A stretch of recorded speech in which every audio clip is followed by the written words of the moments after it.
আজ আমি আপনাদের দারুণ স্বাদের মাছের ডিমের বড়া বানানো দেখাবো। নমস্কার, আমি রুমি। আপনাদের সবাইকে আবারও একটা দারুণ স্বাদের রেসিপিতে স্বাগত। প্রথমে আমি বেশ কিছুটা পরিমাণ কুচনো পেঁয়াজ নিয়েছি। তার মধ্যে অল্প একটু লবণ দিয়ে দিলাম, মানে স্বাদ অনুযায়ী লবণ, অল্প একটু হলুদ গুঁড়ো দিয়ে দিলাম, আর দিয়ে দিলাম লঙ্কার গুঁড়ো আর বেসন।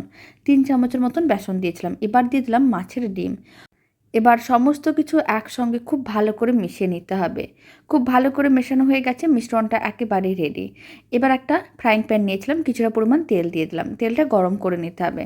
তারপর অল্প অল্প মিশ্রণ এইভাবে গরম তেলের মধ্যে দিয়ে দিতে হবে, আর উল্টে পাল্টে লাল লাল করে ভেজে নিতে হবে। ফ্লেমটা মিডিয়ামেই রেখে এইভাবে উল্টে পাল্টে লাল লাল করে ভাজতে হবে, তাহলে ভেতরটাও খুব সুন্দরভাবে রেডি হবে।